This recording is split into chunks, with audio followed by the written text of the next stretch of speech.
Bueno, buenas noches, doctores. ¿Se puede escuchar el audio, por favor? ¿Se podrían? Sí, doctor. Sí, se Perfecto. escucha, doctor. Buenas noches. No se escucha.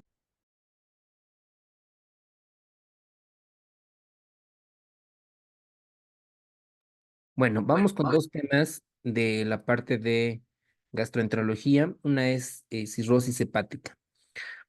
El señor José tiene 54 años de edad, en Sucre, acude a la consulta con antecedentes, ¿no? Tiene antecedentes de hepatitis C, virus de la hepatitis C, diagnosticado hace 15 años.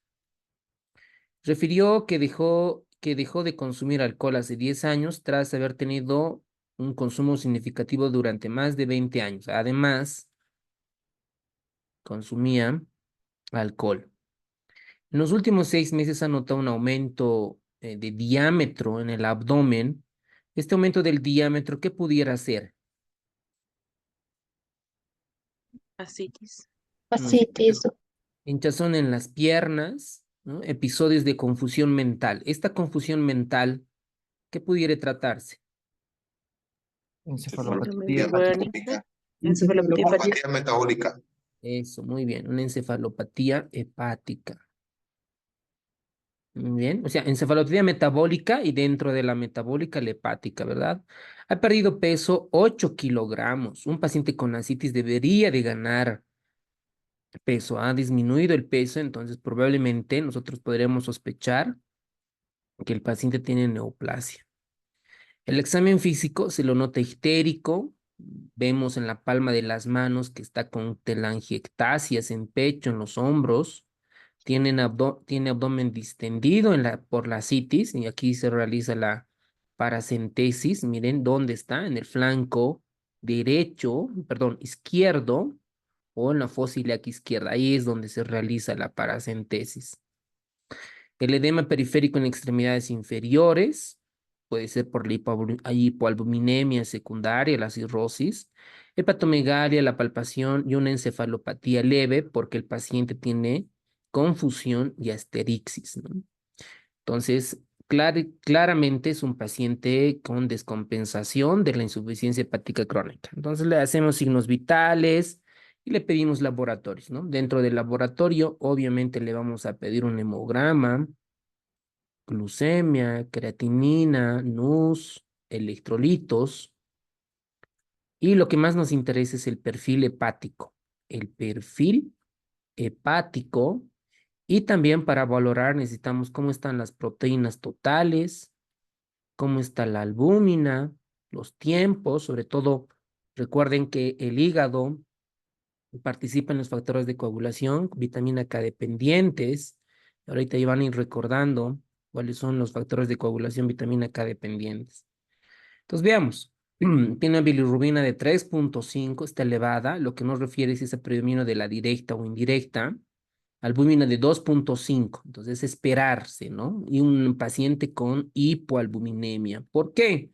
Porque el hígado es el que se encarga de sintetizar la albúmina. Pregunta para ustedes, ¿cuántos días vive la albúmina aprox según ciencias básicas?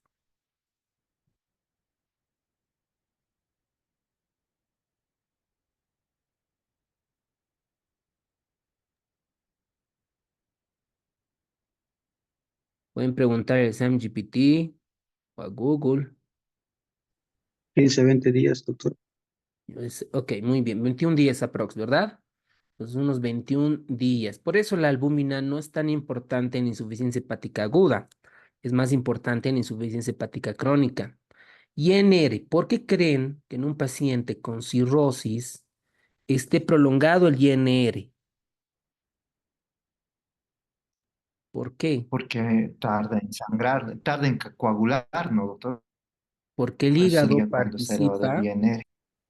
ok, muy bien, participa en la síntesis de factores de coagulación, que son vitamina K dependientes o filoquinona dependientes. ¿Cuáles son los factores de coagulación vitamina K dependientes que casi todos los años? 2, 7, 2, 9 y 7, 10, 9, doctor. 10. Proteína C y S. Muy bien. Nadie puede fallar ese. Eso, ¿verdad? Entonces, un paciente que está mal del hígado, obviamente, va a tener TP, lo que se espera, ¿no? TP prolongado y NR prolongado. Creatinina, ¿por qué está elevada? Por el síndrome hepatorrenal, ¿eh? Por el síndrome hepatorrenal. Ahí tenemos dos síndromes, uno y dos. Las transaminasas están moderadamente elevadas. Miren las plaquetas 90.000. ¿Por qué un paciente con cirrosis tiene plaquetopenia? ¿Cuál es el mecanismo fisiopatológico?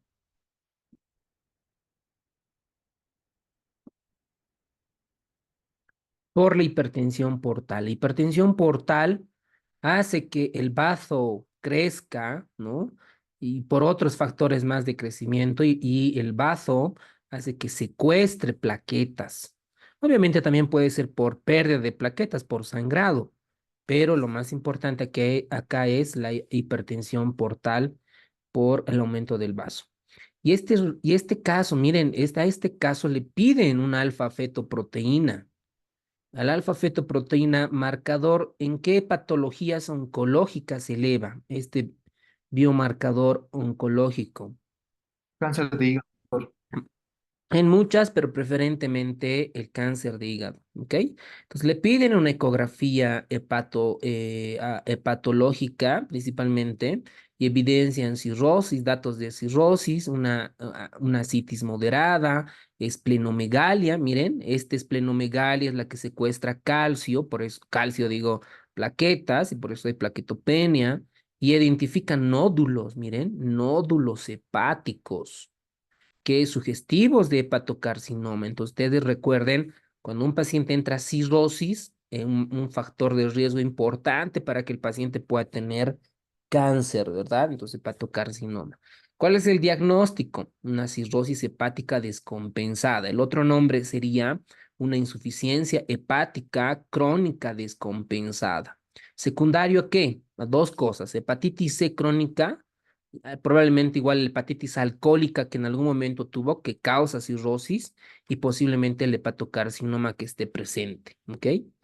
Muy bien, entonces ya sabemos un paciente cómo viene con patología hepática descompensada, ¿no? En la parte crónica esto es parte crónica, porque en la parte aguda, esto de varices esofágicas, ascitis, peritonitis bacteriana espontánea, encefalopatía hepática, no llega a suceder, ¿no? En la parte aguda, es sobre todo más metabólico con relación a estos, ¿ok? Ahora, vamos a ver qué función tiene el hígado. Es clave. Esta partecita no está en Harrison, pero es importante recordar para ver cómo tiene el paciente. Permítame 30 segundos, por favor.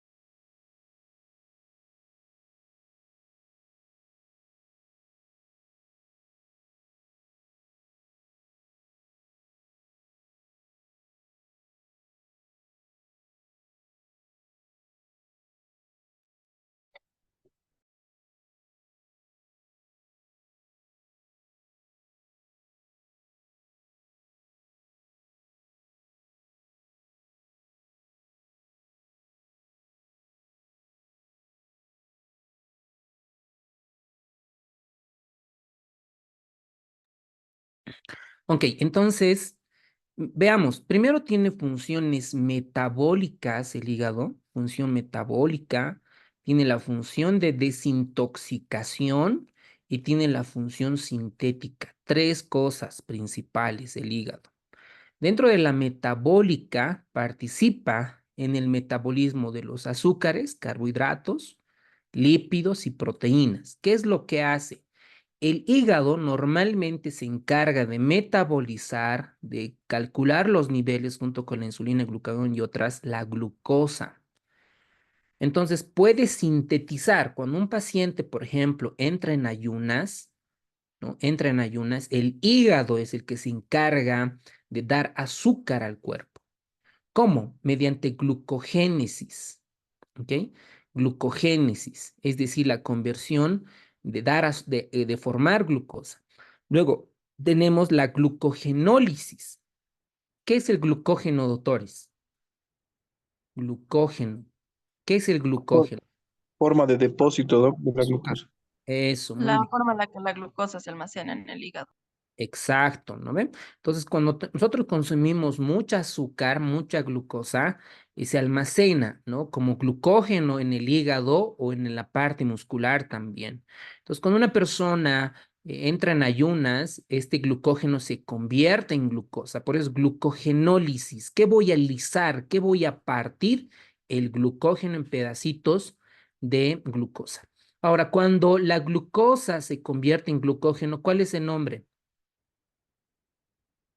Gluconeogénesis. No, no, no, no. Glucogénesis. Glucogénesis. ¿Ok? Miren, miren, miren, miren. Esto no pueden confundirse. Cuando el glucógeno se convierte en glucosa, glucogenólisis, ¿no? Glucógeno, acá el glucógeno como tal, y lisis, partirla, ¿no? Lisis, voy a lisar, voy a partir, voy a escindir, voy a catalizar. Esto es glucogenólisis.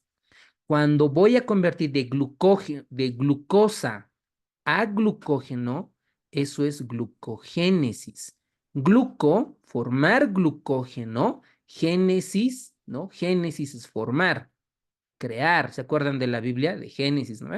De formar glucógeno. Por eso dice conversión de glucosa en glucógeno, a glucógeno si ustedes quieren. Ahora, lo que dice el doctor es formar azúcar a partir de otros precursores, no de carbohidratos. Eso es gluconeogénesis. Glucosa, nuevo y génesis formar nueva glucosa. ¿Ok? ¿A partir de quién? A partir, por ejemplo, de proteínas, de glicerol principalmente. Bueno, entonces eso se encarga el hígado. Entonces, si el hígado está mal, está enfermo el hígado, el paciente, ¿qué va a tener? Ciencia hepática. Hipoglucemia, ¿verdad? Entonces el paciente tiene alteración en el azúcar. La mayoría de los hepatópatas, o a un paciente que entra en insuficiencia hepática, entra en hipoglucemia y eso los mata, ¿ok? Otra también es en el metabolismo de los lípidos. El hígado se encarga de formar ácidos grasos, se encarga de producir triglicéridos, síntesis de las lipoproteínas y la oxidación de ácidos grasos. Y otra función importante, lo que les comentaba, el hígado se encarga de formar aminoácidos, se encarga de formar albúmina y se encarga obviamente de formar las proteínas totales.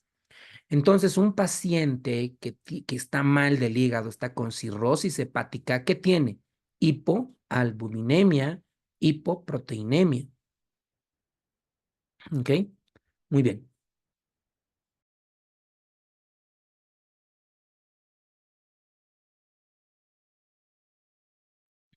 Otra función del hígado, hemos recordado que participa en el metabolismo de carbohidratos, lípidos, proteínas. Otra es la función de desintoxicar.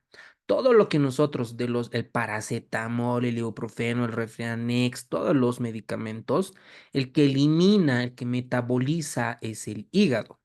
Normalmente tienen dos fases. La primera fase, esto es bioquímica pura, tiene oxidación o fisiología, también reducción y la hidrólisis.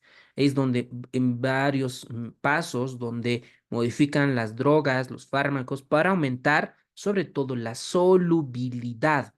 Y esta se puede eliminar por las heces o por la orina, ¿no? Incluso por el sudor. Y otra fase es la conjugación de compuestos solubles para facilitar su excreción. Por ejemplo, las bilirrubinas, ¿verdad? Las bilirrubinas se conjugan para que sean más solubles y se puedan eliminar. Otra es el metabolismo de la bilirrubina. Esta transforma la bilirrubina no conjugada en conjugada para que se pueda excretar a la bilis y todo el tracto digestivo posterior. Y por último, para recordar así de manera muy resumida, la función sintética participa en la síntesis de ácidos biliares. ¿Qué función tendrá, doctores, los ácidos biliares? ¿Para qué sirve el ácido biliar, las sales biliares? Degradar grasas. Degradar el Sólidas. alimento, doctor. Eso. Eso de degradar en medicina, en salud, se denomina emulsificar. Voy a las sales biliares, partirlas, ¿vale? ¿No? De manera coloquial, parte y cinde, cataliza los lípidos, emulsifica, ¿no? Como el jabón, ¿verdad? Cuando quita la grasa, tiene que emulsificar, es decir, a los fosfolípidos, partirlas, ¿verdad? Emulsifica para que se absorban las grasas. Entonces, un paciente que está mal, ¿no? Que no tiene estas sales biliares, probablemente pueda eliminar o elimina grasa, un dato clínico. Otra participa en la eliminación de productos de desecho como el colesterol, la bilirrubina y otras. Entonces, un paciente que está enfermo del hígado no metaboliza, por lo tanto, aumentan las bilirrubinas, ¿no? Aumenta el perfil hepático a expensas de las bilirrubinas. Otra función importante, doctores, es participa en la síntesis de factores de coagulación, protrombina, fibrinógeno y lo que ustedes han comentado, los factores de coagulación, vitamina K dependientes. Eso no la pueden fallar, ¿no? Eso en cirugía, en pedia, en medicina interna, siempre lo preguntan, incluso como ciencias básicas. Otra también es que almacena vitaminas, ¿no? Tiene la capacidad de poder almacenar las vitaminas liposolubles. ¿Cuáles son? Vitamina A, la D, la E, la K. También almacena hierro, cobre, y aquí tenemos la hemocromatosis, la enfermedad de Wilson, cuando existen alteraciones metabólicas de estos dos compuestos. Y también participa en las funciones inmunológicas, por ejemplo, con el sistema reticular endotelial y el macrófago en el hígado. ¿Cuál es el nombre? Kupfer, ¿no? Células de Kupfer. Células de Kupfer. Exacto, ¿no? Y el macrófago súper especializado para limpiar, para evitar que las bacterias, virus pasen a nuestro torrente sanguíneo. Y también la parte de las hormonas. Entonces vamos a ver, un paciente que está enfermo va a tener que, con aumento en los tiempos de coagulación, en el tiempo de protrombina y en el INR. ¿Por qué esto está afectado?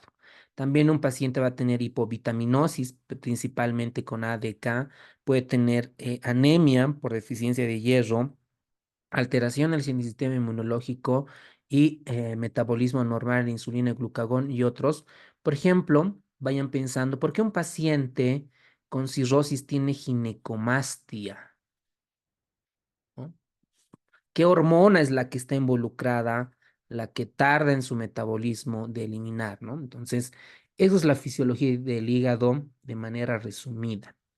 Entonces, cuando al hígado lo lastiman, ya sea por alcohol, ya sea por virus, como la hepatitis C del caso clínico, ya sea por sustancias tóxicas, por medicamentos, el hígado va a desencadenar va a desencadenar inflamación y cirrosis. En nuestro medio, según Harrison, ¿cuál es la primera causa de cirrosis hepática? ¿Qué dice Harrison? ¿Cuál es la primera causa? El El alcohol. alcohol, doctor. Exacto. En Bolivia, en Harrison, van a encontrar que el alcohol es la principal causa de cirrosis hepática. Entonces, ¿qué es lo que pasa? Cuando viene el agente, el que daña, ¿no? ¿No es cierto? Daña, comienza a que las células comienzan a sintetizar muchas sustancias proinflamatorias. Por ejemplo, aumento del factor de crecimiento transformador beta 1, aumento del factor de crecimiento de citógenos tipo 1, 2 y 3, los TIMPs 1, 3, y esto comienza la proliferación, a la contractilidad, comienzan a estimularse los miofibroblastos, y estos miofibroblastos comienzan a sintetizar colágeno, y así comienzan a destruir el hígado. Entonces, toda esta inflamación va a predisponer a que exista la fibrosis. Y esta fibrosis, ¿por quién es generada? ¿Quién produce ese colágeno? Las células estrelladas. Las células estrelladas son estimuladas por sustancias proinflamatorias que van a generar una destrucción, una distorsión estructural, los nódulos de regeneración. Antes, por ejemplo, cuando yo me preparaba para la RESI, había nódulo de regeneración micronodular, un patrón micronodular, y otro patrón macronodular, y cada una de estas tenían su patología, aunque ya se sabe que actualmente son fases, ¿no? Son etapas de estos nódulos de regeneración. Entonces, posteriormente existe una disminución de la masa hepatocelular, disminución de la función, metabolismo, síntesis de proteínas, disminución en factores de coagulación, alteración en el metabolismo de las hormonas y demás. Y toda esta fibrosis aumenta la presión, ¿no? Pregunta para ustedes de fisiología, ¿cuánto es la presión portal normal? 18. No, mucho, mucho. 5 milímetros. 5 milímetros. 5. 5. Ok, a ver. ¿Qué dice el libro de Guyton, Gannon, Constanzo, 10, doctor. De Elwin? 5 a 10, ¿no? 5 a 10 sería entonces.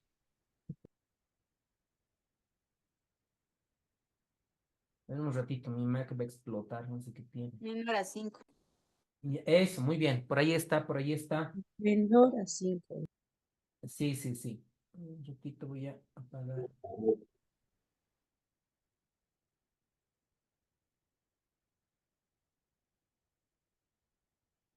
Ah, sí. Ok. Muy bien, entonces, para saber en qué grado está la cirrosis, en algunos casos está indicado la biopsia hepática. Cuando nosotros vemos un paciente con insuficiencia hepática y nos pregunta la familia y nos dice, doctor, pero ¿por qué no le practican una biopsia para saber? No, pero pues, con el antecedente del alcohol, los virus de la hepatitis B y la C son negativos y otras, entonces ya llegamos al diagnóstico. Entonces la biopsia hepática simplemente nos va a mostrar cicatriz, cirrosis. Entonces, no está tan indicado. Cuando no sé la causa y sobre todo una etapa temprana, ahí vamos a hacer la biopsia. En esos casos está indicado. Entonces, cuando esta fibrosis avanza, denomina como una etapa 3 y en la cirrosis como tal, la cicatriz, una etapa 4. ¿Cuáles son las causas de la cirrosis? Muchas. Para el examen, alcoholismo, la causa más frecuente.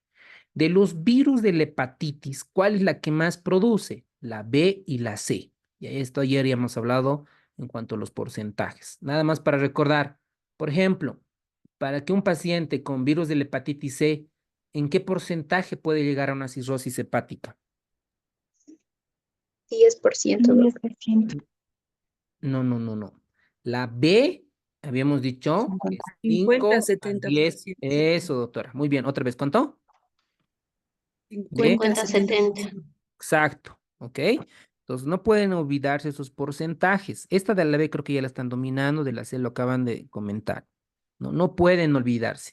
Y la única manera de evitar la curva del olvido es repetir, volver a estudiar, repetir, repetir. No hay otra. No hay secreto. No es que él es más inteligente, que ella es más inteligente. No, es el que estudia más, el que estudia más. No hay otra manera.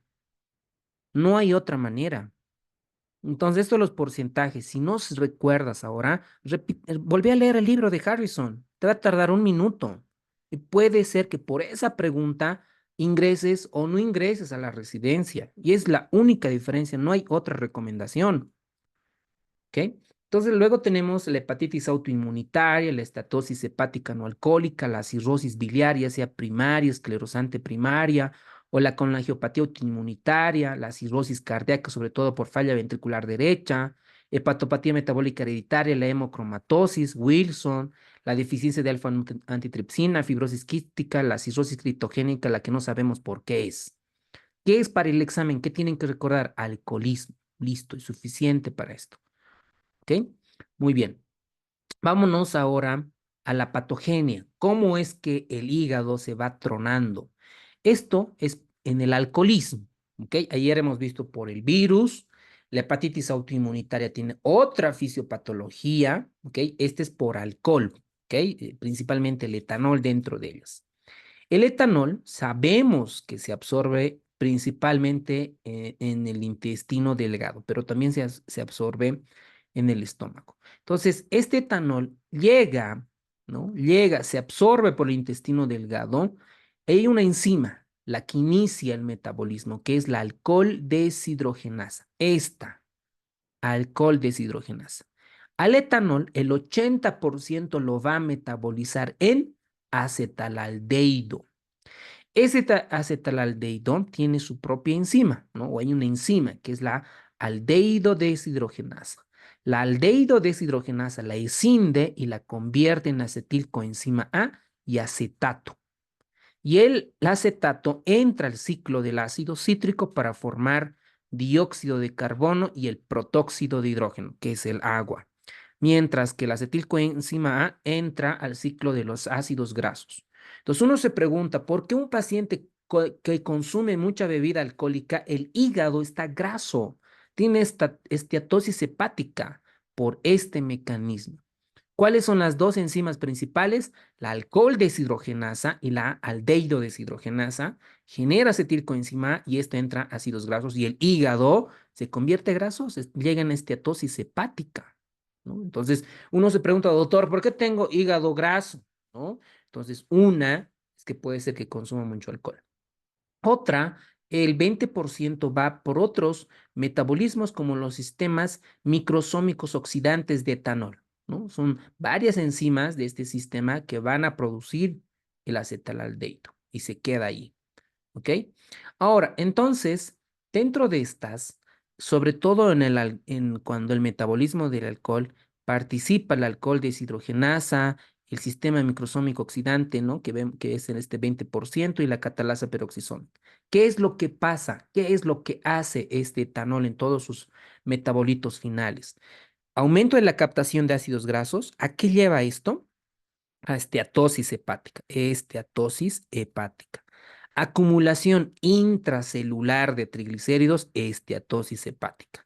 Disminuye la oxidación, o sea, no la elimina fácil al ácido graso, ¿no? Se queda en el hígado. Y una disminución de la síntesis de las lipoproteínas. Y si nosotros vemos de otro punto de vista, el alcohol que llega al hígado genera acetalaldehído por estos dos sistemas, ¿no? El 80% por la alcohol deshidrogenasa y el 20% por el sistema microsómico oxidante de alcohol. ¿Y esto qué es lo que lleva? Disminuye los antioxidantes, aumenta el estrés oxidativo y aumentan el catabolismo de las proteínas, es decir, se va destruyendo. Además, miren qué tan malo es, qué tan maldito es el acetalaldehído que genera la inflamación. Esta va a activar a las células estrelladas, va a activar a las células de Kupffer por estos mecanismos, interleucina 8, TNF-alfa, factor nuclear kappa y otros, y lo que va a hacer es producir esteatosis, producir apoptosis, necrosis, disfunción hepática y muerte de los hepatocitos. Además, el acetalaldehído de manera directa daña al hepatocito y el hepatocito obviamente llega a la muerte celular, ¿no? Entonces, los hepatocitos se van muriendo, pero hay hepatocitos nuevos que van regenerándose y estos son los famosos nódulos de regeneración. ¿Ok? Entonces aquí tenemos como un resumen, la lesión oxidativa activa las células de Kupffer, activa las células estrelladas. ¿Quién forma cicatriz? El colágeno, la célula estrellada, que es estimulada por el acetalaldehído. Exceso del colágeno, la lisis de los hepatocitos. Bueno, entonces acá, este consumo de alcohol, ¿no? Genera inflamación, fibrosis, destruye la parte de la estructura y se generan, ¿no? Hay varios hepatocitos, dicen yo quiero sobrevivir y se van regenerando, y se forman ahí los nódulos regenerativos. Luego genera la hepatopatía crónica, la hepatitis y la cirrosis alcohólica. Entonces, antiguamente, si ustedes leen libros del 2015 más o menos en cirrosis, van a encontrar estos nódulos regenerativos con varios patrones, ¿no? Un patrón macronodular y un patrón micronodular. Harrison nos habla un poco del micronodular que dice que mide menos de 3 milímetros. Y alguien decía, no, esto es una de patología exclusiva y otra, pero sabemos que estos son etapas, ¿verdad? Entonces, cuando los nódulos miden menos de 3 milímetros, a esto se le denomina la cirrosis micronodular, ¿ok? Micronodular. Y esta cirrosis, esta fibrosis puede ser centrolobular, pericelular y periportal. Aquí tenemos, ¿no? Como las fases, un paciente con alcohol, una simple esteatosis, ¿ok? Simple esteatosis, genera hepatitis alcohólica. Acá en la hepatitis alcohólica puede estar tratamiento con corticoides, puede, porque hay una inflamación. Entonces acá en la esteatosis hay hepatocitos llenos de grasa, ¿ok? En la hepatitis alcohólica ya existe esteatosis, inflamación, apoptosis, necrosis, fibrosis. Ya viene la fibrosis como tal, la cirrosis asociada al alcohol y el carcinoma hepatocelular, ¿no? Y en esta parte ya necesitamos trasplante hepático. Yo hace un par de semanas, meses ya debe ser, el ministerio ha lanzado una convocatoria para gastroenterólogos, cirujanos, que justamente se vayan a especializar a trasplante hepático, porque en Bolivia nos faltan cirujanos gastroenterólogos, hepatólogos que se dedican a trasplante hepático, páncreas y otros. Entonces ahí les doy el tip para que puedan, ¿ok? Tengo entendido que ya han salido los ganadores, han postulado varios especialistas para justamente el proyecto aquí que tenemos en La Paz, el Instituto de Cuarto Nivel de Gastroenterología, ya se puedan habilitar. Tengo entendido que son un año más o menos de alta especialidad, creo que los mandaron a Europa, parte de Estados Unidos, para que se puedan subespecializar en trasplante hepático, que es lo que necesitamos, ¿no es cierto? Porque al final el tratamiento curativo para estos pacientes, obviamente si el paciente se lo educa en el alcohol, con el consumo del alcohol, se puede beneficiar de trasplantes, de trasplante hepático, ¿vale? Creo que también hay otros colegas que se han formado. Muy bien. Entonces, miren, ¿pueden confirmar, por favor, esto en el Harrison? Se dice menos de 3 centímetros o milímetros, porque aquí tengo dos datos. Milímetros es, doctor. ¿Sí, no? Milímetros es, doctor. Listo. Sí, milímetros. Gracias, doctora. Gracias, doctora. Vamos a borrar acá. Esto es micronodular, menos de 3 milímetros, ¿ok? Ahora, en la parte macronodular, ¿por qué decían, aquí vemos las etapas, ¿no? Miren, un hígado sano pasa a un nódulo de regeneración, a la cirrosis micronodular. Entonces, este micronodular va creciendo los hepatocitos y se convierte en cirrosis macronodular. Y posteriormente se compensa a cirrosis septal incompleta. No, una fase, digamos, que pudieran preguntarnos en el examen. Eso es la fisiopatología exclusivamente por el alcohol. A manera de feedback, de retroalimentación, ¿cuáles son las dos enzimas mediante el cual se metaboliza el etanol? El alcohol deshidrogenado. Acetaldehído y acetaldeshidrogenasa. Eso, muy bien, ¿ok? Esas dos enzimas, principalmente.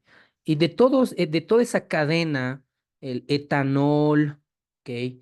Los meos y demás, ¿cuál es el que produce inflamación, el que daña directamente al hígado? ¿Qué metabolito? El acetaldehído. Acetaldehído. Eso, muy bien, doctores. Perfecto. Entonces, una persona que está enferma del hígado, vamos a tener ciertas manifestaciones clínicas. El paciente puede tener igual datos inespecíficos, fiebre, náuseas, vómito, etcétera. Pero un paciente que llega a tener hipertensión portal, lo primero que va a tener es ascitis, ¿ok? Puede tener edema en miembros inferiores y hemorragia digestiva. ¿Por qué será la hemorragia digestiva en un paciente con cirrosis? ¿Por qué tiene Varices esofágicas, doctor. eso? Varices Por esofágicas. varices esofágicas. ¿Y qué medicamento está indicado en varices esofágicas?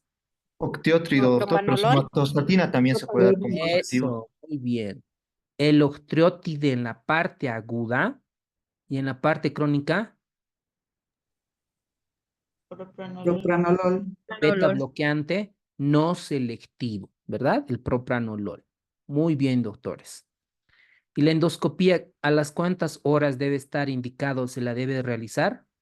Menos de 12 12 horas. horas. 12 horas. 12 horas. Muy bien, doctores. Es la única manera de poder aprender. Es recordar, repasar para evitar la curva del olvido. Muy bien, en la exploración física, ¿qué vamos a encontrar? A ver, lo revisamos al paciente de cabeza, tórax, abdomen y miembros inferiores. Primero tienen crecimiento de las glándulas parótidas. Entonces, ¿no? Donde la mandíbula, el maxilar inferior, tienen crecimiento de la glándula parótida. Vemos en la parte del tórax, tienen ginecomastia los varones, ¿no? Tienen crecimiento en ginecomastia. Por la FSH, doctor, era elevado eso, porque es un hipergonadotropismo, ¿no? Correcto. ¿Ok? Posteriormente, el corazón, el pulmón, pues no hay mucha, a no ser que el pulmón tenga un derrame pleural por la citis, ¿no? La citis crece tanto el abdomen que puede subir, ¿no? Puede subir a la parte pulmonar y tener un derrame pleural. Eso puede ser. ¿No es cierto? Ah, antes me olvidaba, el paciente obviamente puede estar histérico, ¿verdad? Puede estar histérico y comenzamos en el abdomen, ¿no? Si tiene ascitis va a ser un poco difícil palpar el hígado, pero si lo podemos, pueden estar aumentadas de tamaño, puede haber hepatomegalia, esplenomegalia. Y miren esta imagen bonita del libro de Harrison. Miren ese eritema palmar.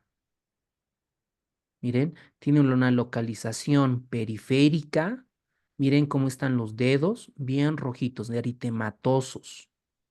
Esto también es por la parte hormonal. Hay una vasodilatación periférica. Entonces, esto es el eritema palmar en un paciente con cirrosis. Ahora aquí tenemos las famosas telangiectasias aracniformes. Esto suele estar en el abdomen, ¿no? Cuando un paciente tiene cirrosis hepática. Después la citis, el edema, el hipocratismo digital, la emaciación muscular. En varones está disminución del peso corporal, ginecomastia, la atrofia testicular, anomalías hormonales, y en mujeres existen las irregularidades menstruales y puede llegar a la menorrea. ¿Cuál de estos es, digamos, lo más llamativo? La citis, ¿no? El paciente, ¿por qué va a consultar? Doctor, mis ojos están amarillos, por eso consulta. Dice, doctor, mi abdomen ha crecido, parece que tengo líquido, mis piernas han crecido, eso les llama la atención. O de repente les vale, ¿no? No hacen caso y llegan porque alguien los trae, porque llegan en encefalopatía hepática, encefalopatía hepática. Es otro tema, ¿no? Es bien bonito. Si ustedes quieren ser internistas, intensivistas, emergenciólogos, lean el tema de encefalopatía hepática, sobre todo el tratamiento, ¿no? La lactulosa, la rifaximina principalmente, que tenemos ahí. Entonces el paciente viene con ictericia, viene a un dato semiológico para los médicos antiguos, las uñas de Thierry o Terry, que las llaman, que no es nada más ausencia, puede haber ausencia o no de lúnulas o unas lúnulas muy pronunciadas, las contracturas de Dupuytren, que también hay una ligera fibrosis de la fascia palmar que puede llevar a contracturas que pueden ser dolorosas. Bueno, entonces el paciente, ¿no? Llega, le crece la panza, se pone amarillo, ¿no? Entonces a ese momento ya está en una cirrosis descompensada, ¿no? Por eso es lo que viene. Entonces, incluso puede venir con HDA, los que ustedes han comentado, ¿no? Hemorragia y obviamente va a tener anemia, plaquetopenia por el hiperesplenismo. Y hay un síndrome, esto anótense por favor y realicen una flashcard, ¿no? Ahorita con tiempo en su Excel, el síndrome de Cieb. ¿Qué es el síndrome de Cieb? Es una anemia hemolítica, ya con el hematólogo van a ver cuáles son los criterios diagnósticos, hemolítica, más, ¿no? Anemia hemolítica, y esta anemia hemolítica se puede evidenciar con células de espolón y acantocitos, ¿no? Que esto es más en frote sanguíneo. Y ustedes ya verán, ¿no? Cuál es la triada de la anemia hemolítica, la bilirrubina indirecta, el test de Kunz y demás, ¿ok? Y esta mañana ya hemos hablado con el docente de hematología, le habíamos comentado que vaya preparando casos clínicos, banco de preguntas, y el libro de Harrison, de Harrison 21 edición. Muy bien, el diagnóstico, ¿no? Le preguntamos, doctor, digo, paciente, señor, señora, si tiene antecedentes de alcohol. Lo primero, y muchos pacientes obviamente van a negar, ¿no? Doctor, yo nunca he bebido a una época de mi vida, etcétera. Entonces le pedimos, todas las causas, ¿no? Principalmente el virus de la hepatitis B, el virus de la hepatitis C, las serologías. Vemos qué tiene el paciente: ictericia, crecimiento de la glándula parótida, ginecomastia, ascitis, ¿ok? Le pedimos laboratorios y descartamos, ¿no? Siempre pedir hepatitis viral, hepatías, si estamos sospechando hepatías metabólicas o autoinmunitarias. Y si sabemos cuál fue la causa, no necesitamos hacer biopsia. Y cuando tenemos dudas de por qué, ahí está indicada las biopsias, ¿ok? Y algún dato importante es que se debe de posponer la biopsia hepática hasta que haya mantenido una abstinencia alcohólica al menos de 6 meses. Bueno, ¿qué vamos a encontrar? Disminución de plaquetas. ¿Por qué? Por hipertensión portal e hiperesplenismo. La bilirrubina total está aumentada porque no metaboliza el hígado, no elimina el hígado, entonces se acumula la bilirrubina. Están aumentadas el tiempo de protrombina y el INR. ¿Por qué? Porque el hígado participa en los factores de coagulación. Concentraciones séricas del sodio. A ver, ¿cómo creen que esté el sodio? ¿Aumentada, igual o disminuida? A ver, El necesito su sodio está razonamiento. disminuido, doctor. Disminuido. Está disminuido y debe ser una hipervolemia porque está asociado con insuficiencia cardíaca y cirrosis, ¿no? Muy bien. En un paciente con cirrosis hepática descompensada, normalmente tienen hiponatremia, disminución del sodio. ¿Por qué? Eso es importante. ¿Por qué? Porque Porque un retiene paciente, agua. exacto, porque retiene agua. ¿Y por qué retiene agua? Porque el paciente tiene ascitis por hipertensión portal. ¿Y qué hace la hipertensión portal? ¿Por qué? ¿Por qué tiene hipertensión portal? Porque hay cirrosis, hay cicatriz, ¿verdad? Esta hipertensión portal sintetiza sustancias vasodilatadoras como el óxido nítrico a todo el nivel del sistema esplácnico, todito acá, todo esto, ¿no? Miren, aquí está la vena portal, ¿no? Toda esta parte, la vena esplénica, etcétera, sintetiza sustancias vasodilatadoras. Entonces, se vasodilata. Al vasodilatar, secuestra, absorbe agua. Entonces, como tener un vaso, digamos una media botella, ¿no? Esta media botella tiene una cantidad de agua y tiene una cantidad de sal, ¿no es cierto? Digamos, a esta cantidad de sal y esta cantidad de agua es isotónica. Pero como yo absorbo agua, este nivel de agua comienzo a subir, comienzo a aumentar. Entonces, este sodio se diluye, se vuelve más insípida, ya no tiene sabor, digamos, para explicarles, para hacerles entender. Entonces, este líquido aumenta. Entonces, este sodio, en vez de tener 145, está 130, 125. Entonces, existe hiponatremia. ¿De qué tipo? Dilucional, o como quieran llamarlo, hipervolémica. Entonces, si tengo hiponatremia, ¿cómo voy a corregir el sodio? Solución salina. Mal. ¿Cómo voy a corregir el sodio? ¿Algún diurético? Eso, muy bien, doctora, muy bien. Si ya está reteniendo agua el paciente, ¿qué voy a hacer? Eliminar pues agua. ¿Para qué le voy a dar salina? ¿Para qué le voy a reponer sodio? Si el problema no está perdiendo sodio, se está diluyendo el sodio, está disminuyendo el sodio porque le estamos dando mucha cantidad de agua, está reteniendo. Por eso en ascitis un tratamiento es dar diuréticos, furoespironolactona. Entonces, como dice la doctora, es eliminar agua, eliminar agua. Entonces, con diuréticos. Entonces, ahí un tip que les doy para desequilibrio hidroelectrolítico, para hipernatremia, hiponatremia, hipervolémica, el tratamiento es diuréticos. Si no, el riñones entran en necrosis tubular aguda, no orina el paciente, pues le haré hemodiálisis, el ultrafiltrado. ¿Ok? Entonces es importante analizar el por qué. ¿Por qué tiene disminución de sodio? ¿Cómo vamos a eliminar corregir ese sodio. ¿Por qué? Porque la hiponatremia va a predisponer a la encefalopatía hepática, no la voy a poder compensar al paciente. Bueno, eso con relación al sodio. Y además, obviamente, están aumentadas las aminotransferasas. Tratamiento, depende de la causa, obvio, ¿no ve? Si es virus, si es hepatitis B, hepatitis C, les daría su tratamiento antiviral. Para el tratamiento para la hepatitis B, ¿qué medicamento o qué antiviral está indicado? Tenofovir.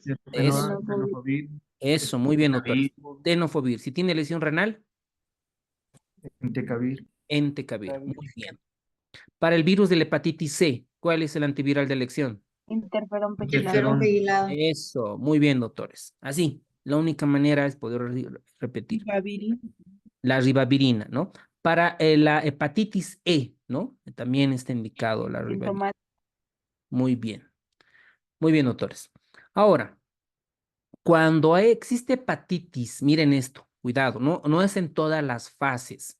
Cuando existe hepatitis alcohólica grave, hepatitis, es decir, aumento de las transaminasas, y el paciente ha consumido, hay el antecedente de alcoholismo reciente, ahí se pueden indicar glucocorticoides.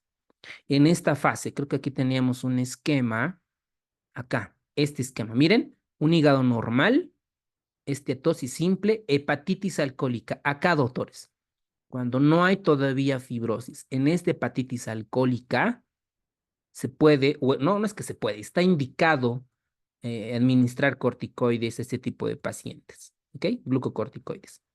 Después se han hecho otros estudios, varios ensayos clínicos aleatorizados para manejar estos pacientes, sobre todo para disminuir las sustancias proinflamatorias como el factor de necrosis tumoral alfa y otras, por ejemplo, la pentoxifilina oral.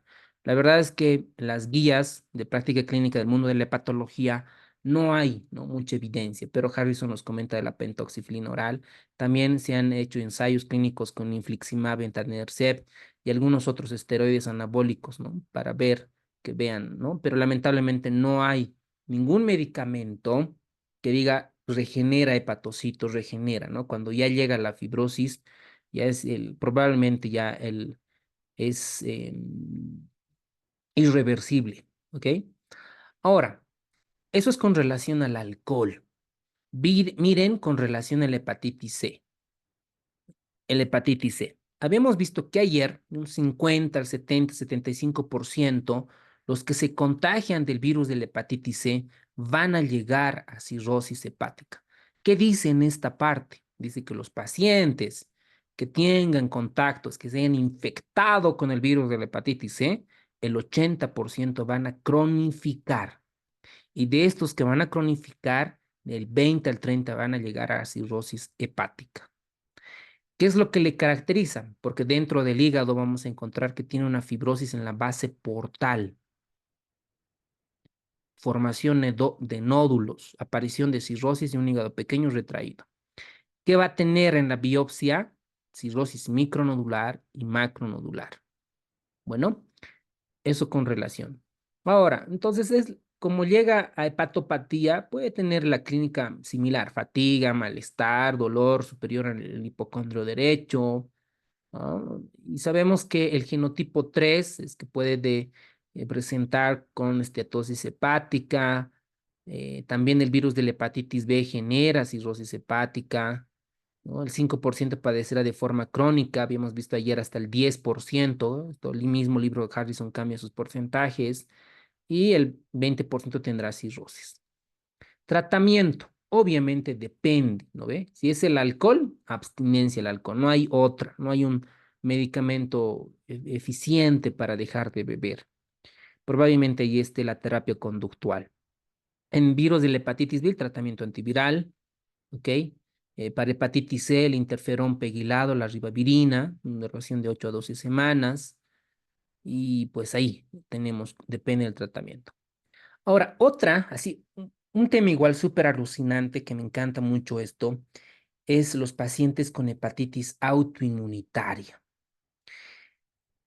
Este caso ya no es un varón, ¿no? Normalmente una hepatitis autoinmunitaria suele presentarse en mujeres, ¿ok? En mujeres. ¿Cómo llega el paciente? Dice, doctor, me he puesto amarilla, tiene ictericia, me he puesto amarilla, se me está hinchando el abdomen, tiene asitis. Pero alguien tiene su micrófono, la Olivia. Ok, entonces llegan con esos pacientes. Y señora, ¿usted ha bebido alcohol durante varios años?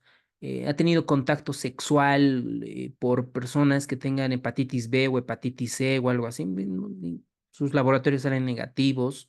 Y de repente decimos, ¿por qué el riñón, o digo, perdón, el hígado se está tronando? Y le pedimos estos anticuerpos. Y esto anótense en su resumen o haga un flashcard. Para hepatitis autoinmunitaria es el ANA y los anticuerpos contra el músculo liso. ¿Ok? Permíteme un ratito, por favor. Me están llamando.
Entonces, les comentaba que el paciente viene con ictericia, ¿no?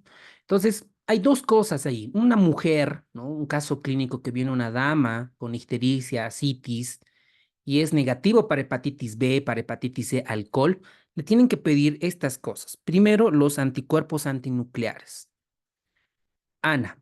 Segundo, los anticuerpos antimúsculo liso, los ASMA, anticuerpos antimúsculo liso. Luego tenemos los anticuerpos anti-antígeno hepático soluble, que más o menos vamos a verlo como antígeno hepático soluble. Antígeno hepático soluble. Después, los perfiles de inmunoglobulina tipo G y los anticuerpos anti-LKM1. Anticuerpos anti-LKM1. Con estos, lo más probable es que se trate de una hepatitis autoinmunitaria. El libro de Harrison solo muestra estos dos, antinuclear y músculo liso, pero tenemos los otros también. Ahora, otro diagnóstico diferencial importante es la colangitis biliar primaria. Colangitis biliar primaria. ¿Qué voy a pedir? ¿Qué perfil inmunológico voy a pedir? Los anticuerpos antimitocondriales, mitocondriales, las inmunoglobulinas tipo M y la gamma glutamil transpeptidasa. Pero para los exámenes de la residencia, antimitocondriales, anticuerpos antimitocondriales. Eso es sugestivo de colangitis biliar primaria. ¿Por qué es importante? Porque cambia el tratamiento. Estos pacientes que tienen hepatitis autoinmunitaria, el tratamiento será contra la inmunidad, corticoides, inmunosupresores y algunos tipos anticuerpos monoclonales. ¿Ok? Eso con relación a la hepatitis autoinmunitaria. Otra es la cirrosis biliar primaria que les había comentado, ¿no? Esto es un tipo de hepatopatía colestásica que puede ser intrahepática y extrahepática. Y ahí tenemos la cirrosis biliar primaria, la colangitis autoinmunitaria, la colangitis esclerosante primaria y la ductopenia idiopática del adulto. Entonces, para colangitis biliar primaria, ¿qué anticuerpo voy a solicitar, doctores? Anticuerpo Cuerpos antimitocondrial. mitocondrial. Eso, muy bien, doctores. Mitocondriales. Muy bien. La cirrosis biliar primaria, creo que esta ya la vimos, ¿no? Es esta, ¿no? Incremento de la concentración y el paciente, el tratamiento es con ácido urso desoxicólico. A este le damos, ¿no? Este medicamento les damos una vez que llegamos al diagnóstico. Y aquí lo ideal es hacerle trasplante hepático. Muy bien. En la cirrosis biliar primaria lo que vamos a encontrar es una colangitis destructiva, no supurante crónica, se destruyen los conductos, hay una éstasis biliar, se reduce el número de las vías biliares, aumenta la fibrosis, existe una fibrosis conectora y la cirrosis micro y macronodular. Manifestación clínica. El paciente, ¿cómo llega? Con ictericia. El paciente presenta, se pone amarillo, ictericia.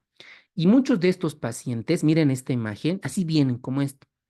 Todo su cuerpo tiene signos de que está con prurito, ¿no? Se ha rascado el paciente. ¿Y esto por qué se rascan? Porque tienen prurito. ¿Y por qué tienen prurito? Porque las bilirrubinas, los metabolitos, estimulan a las células cebadas, a los mastocitos, para que puedan liberar histamina y generar vasodilatación, escozor, prurito. Aparición de ictericia, hepatomegalia y otros datos de insuficiencia hepática, es exantelasmas, hiperpigmentación, dolor óseo, etc. Pero ictericia, prurito, con eso vienen los pacientes. ¿Ok? Laboratorio, ¿no? Todo lo que tenga que ver con el perfil hepático, todo lo que tenga que ver. El tratamiento, ahí está. ¿Cómo hago el diagnóstico? ¿Qué pido para cirrosis biliar primaria? Los anticuerpos antimitocondriales. Antimitocondriales. Yo no sé por qué aquí dicen son negativos. Esto nos ayudan. A ver, denle una revisada, por favor, para cirrosis biliar primaria. Esto es lo que nosotros pedimos en la parte cuando hacemos en la práctica. El Doctor, tratamiento, dime, perdón, dime. dice en el libro de Harrison dice que hasta en 10% de los pacientes con cirrosis biliar son negativos para anticuerpos antimitocondriales. Ah, ok, ok. Aquí le falta entonces 10%. Vamos a asumir que el 90% tienen positivos para anticuerpos antimitocondriales y el 10% son negativos. Más o menos así, doctora. ¿Qué le parece? Sí, sí, bueno, yo también lo entiendo de esa forma, doctor. Perfecto. Muchas gracias, doctora, por el feedback, por la retroalimentación. Qué bien que esté con el libro.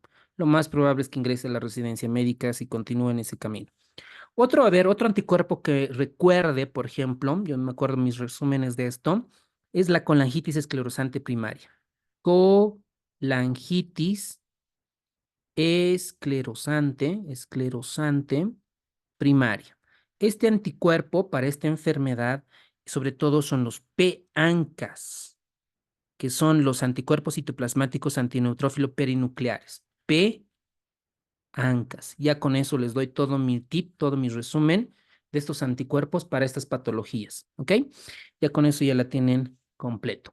Entonces, ¿qué es el tratamiento? Como están amarillos, lo que más le molesta es el prurito, entonces vamos a dar antihistamínicos. Bueno, también a los pacientes pueden estar indicados la colestiramina, las plasmaféresis, sobre todo el ácido urso desoxicólico para cirrosis biliar, el ácido obeticólico y pues si el paciente tiene datos de osteopenia, osteoporosis, los bifosfonatos. Pero al final esto básicamente es trasplante hepático porque el tratamiento es sintomático, como verán. Dentro de la colangitis esclerosante primaria, lo que les comentaba, el P-ANCA, como su nombre dice, hay una colangitis de todo el sistema biliar, donde está la bilis, acá la vesícula biliar, el conducto cístico, bla, bla, bla, bla, bla, se esclerosa. Hay un proceso de cicatrización.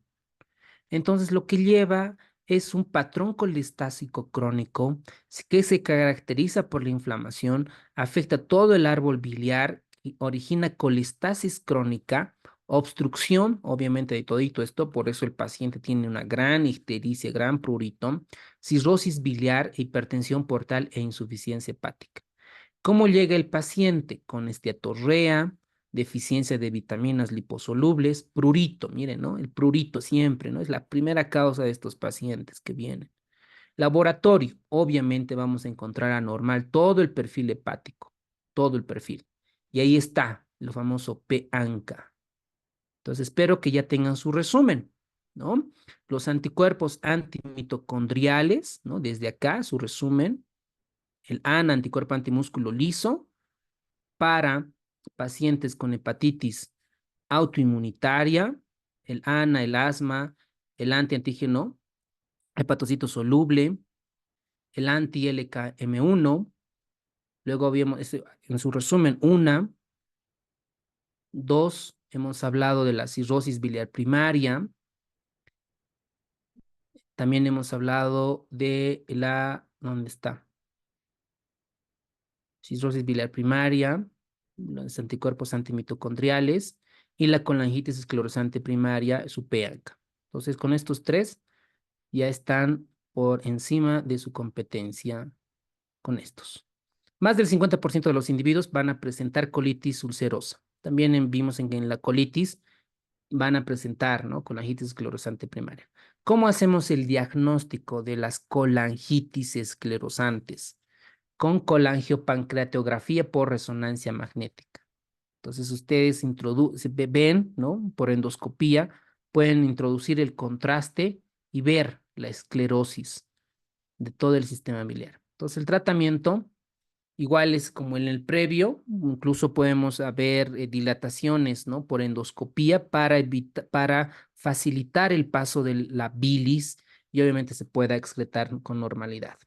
Otra causa de cirrosis hepática es la cirrosis cardíaca. La cirrosis cardíaca es cuando hay una disfunción del ventrículo derecho, ¿no? Entonces, como el ventrículo derecho no puede bombear, entonces el líquido, la sangre venosa, se queda en el sistema hepático. Entonces, esto genera hipoxia, anoxia y obviamente el hepatocito muere, ¿cierto? Entonces, el hígado aumenta de tamaño, está edematizado, una congestión pasiva, isquemia relativa y una fibrosis pericentral. Y esto va a llevar a un síndrome hepatorrenal, ¿no? También compromete a los riñones. Entonces, un paciente con cirrosis cardíaca, primero vamos a encontrar datos de falla cardíaca. Y obviamente van a estar anormales el perfil hepático y principalmente puede estar elevada la fosfatasa alcalina, la hepatomegalia y muy pocas veces necesita biopsia hepática. Y hay otras causas raras, con eso terminamos cirrosis. Hay unas causas raras, ¿no? La hemocromatosis, la verdad es que nunca he visto un paciente con hemocromatosis acá en Bolivia. Esto se desencadena por una fibrosis portal, porque hay acumulación de mucho hierro en el hígado, y el diagnóstico lo hacemos con aumento de la transferrina y el aumento de la concentración de la ferritina. ¿Cuál es el tratamiento? Obviamente eliminar el hierro a través de flebotomía, ¿no? Sacar sangre a los pacientes. Otra es la patología del cobre, ¿no? La patología del cobre es porque el cuerpo tiene la incapacidad, no la puede eliminar al cobre. Entonces acá este cobre se va a acumular en el hígado. Entonces esta es la enfermedad de Wilson. ¿Qué es la enfermedad de Wilson? Es un trastorno hereditario en la hemostasis del cobre que afecta a 1 de cada 30.000 individuos. Yo creo que en Bolivia es menos. Y este cobre se acumula en el hígado. En los exámenes de residencia en Europa, en Estados Unidos, les preguntan mucho este famoso anillo de Kaiser-Fleischer. El anillo de Kaiser-Fleischer es nada más, ¿no?, la coloración característica que aparece en el globo ocular por la acumulación de cobre. Entonces, ¿cómo se hace el diagnóstico? Se determina las concentraciones de ceruloplasmina, recuerden la que transporta el cobre. Se ve las concentraciones en orina de 24 horas, se dice, señor, señora, acumule en varias botellas la orina de 24 horas, comienza a las 8 de la mañana, termina al día siguiente a las 8 de la mañana y se mide las concentraciones de cobre. En los anillos corneales, el anillo de Kaiser, la biopsia hepática que es importante, y el tratamiento es fármacos que producen quelación de cobre, ¿no? La verdad es que yo nunca he visto un paciente con enfermedad de Wilson, probablemente algún colega patólogo en nuestro país haya visto, ¿no? Pero en mi caso, difícil. La mayoría vi en la práctica diaria, en emergencia, medicina interna, terapia intensiva, se ve mucha cirrosis alcohólica, hepatitis autoinmunitaria, cirrosis biliar primaria. Esas 3 causas se ve frecuentemente, ¿no? Ahora, hay pacientes también con deficiencia de alfa-1 antitripsina. Igual, nunca la vi. Sé por teoría que hay varios fenotipos y que para esto, para llegar al diagnóstico, se necesita medir los niveles, tanto plasmáticos y la biopsia para ver, ¿no?, si tiene datos de cirrosis, y el tratamiento es dar alfa-1 antitripsina o trasplante hepático para ese tipo de pacientes.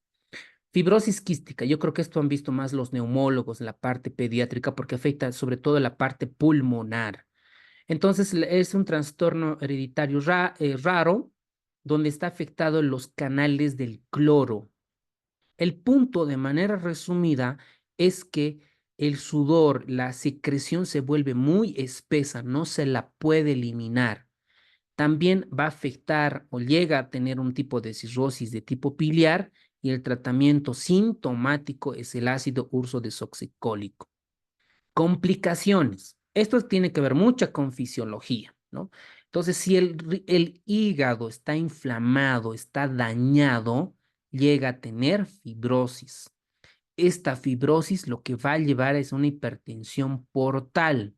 Y por la hipertensión portal, el paciente va a tener varices esofágicas, ampliamente ya comentada, gastropatía hipertensiva, o también se va a manifestar como gástricas, varices gástricas, esplenomegalia, ¿Cuál es la diferencia, doctores, entre esplenomegalia e hiperesplenismo? ¿Cuál es la diferencia? Pregúntenle a SamGPT si quieren. ¿Cuál es la diferencia?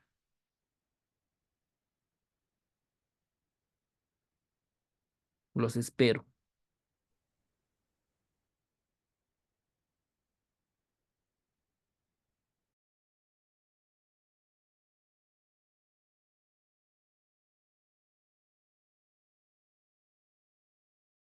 Doctor, el hiperesplenismo sería la hiperfunción del vaso.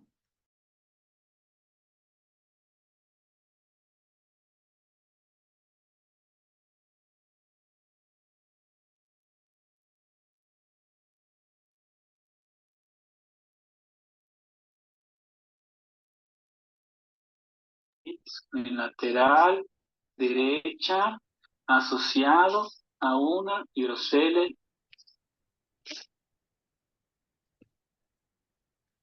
leve moderada. Nombre,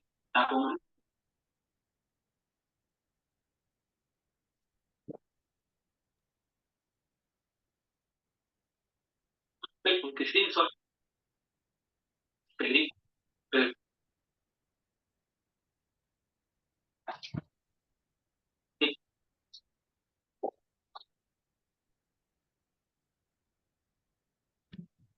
¿Has visto a Tenia?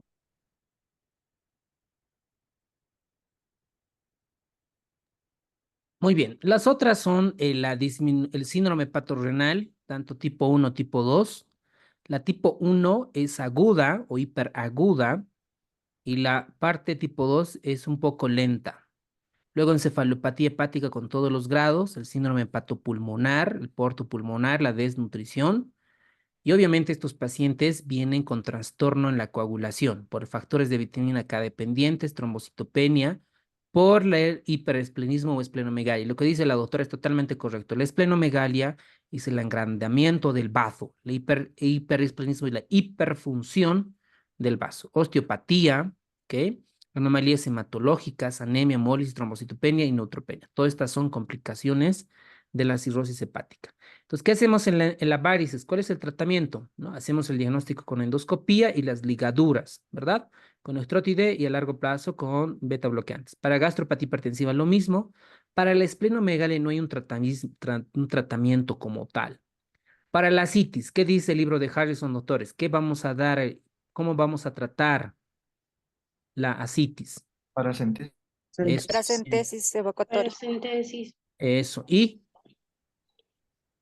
Diuréticos. Diuréticos. ¿ok? Muy bien. Para síntesis no más de 3 litros, ¿no? Sí, sí, sí. Para peritonitis bacteriana, ¿cuáles son los criterios de diagnóstico? Esta está bien bonita. ¿Cuáles son los criterios de diagnóstico para peritonitis bacteriana espontánea? ¿Cómo llega el paciente? Doctor, tengo dolor abdominal. Y obviamente el paciente tiene ictericia, Sabemos que tiene cirrosis, pero tiene dolor abdominal y tiene fiebre. Ah, el internito pasa y dice, puede ser que tenga peritonitis bacteriana espontánea. Listo. A ustedes les pregunta, cómo se diagnostica una peritonitis bacteriana espontánea? Por laboratorio, doctor, y los polimorfonucleares ahí, ¿no? Elevado, mayor a 250. Conteo de A neutrófilos por 250. más de 250 células por microlitro.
¿En qué pensaría?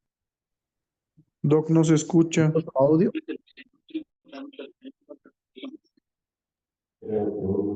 Ah, perdón, doctor, he desactivado mi micrófono. Entonces, hipertensión portal normalmente es menos de 5 milímetros de mercurio.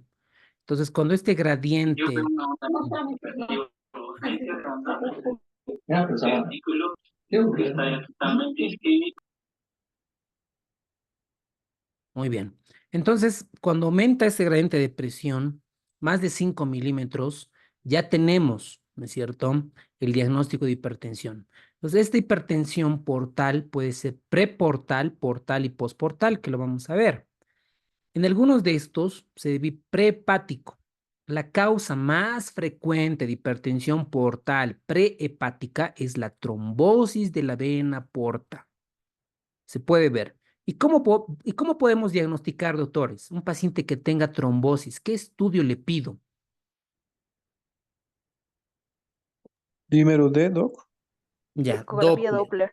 Doppler. ¿Ok? Eso, muy bien, doctor. Una ecografía Doppler. Porque con ecografía Doppler voy a ver si tiene hipertensión y puedo identificar el trombo como tal. Bueno, la parte hepática se puede dividir en la parte presinusoidal, sinusoidal y postsinusoidal. La causa más frecuente de estas tres suele ser sinusoidal. Entonces, la cirrosis hepática, ¿qué tipo de hipertensión portal produce? De tipo hepático con sinusoidal. Sinusoidal es la que produce. La postsinusoidal es el síndrome veno-occlusivo. La verdad es que nunca lo he visto. Esta sí, cirrosis la vemos frecuentemente, la hepatitis alcohólica y las trombosis de la vena porta, sobre todo en pacientes oncológicos. Y la poshepática tenemos el síndrome de Buchiari, las membranas de la vena cava inferior y causas cardíacas como miocardiopatía restrictiva, pericarditis constrictiva y falla cardíaca congestiva. Entonces, esos son los tipos de hipertensión portal. Ahora, la hipertensión portal, ¿cómo se complica? Con varices esofágicas, ascitis e hiperesplenismo. Bueno, entonces aquí tenemos una clasificación intrahepática, prehepática y la parte poshepática. Ahora, un paciente que llega con cirrosis, ¿no? El paciente dice, doctor, me he puesto amarillo mis conjuntivas, viene con ictericia, viene con ascitis, viene con HDA, ¿no? Viene que está sangrando, ¿no? Ahora, ¿cómo puedo saber qué tan grave es su cirrosis? Le voy a decir, señor, se va a morir en 2 días. señor, se va a morir en 3 meses, 6 meses. ¿De qué depende de esto? De la clasificación del Child-Pugh. El Child-Pugh nos va a decir el grado como pronóstico de la cirrosis, incluso para hablar a la familia. Entonces, este Child-Pugh tiene varias variables que debemos de averiguar.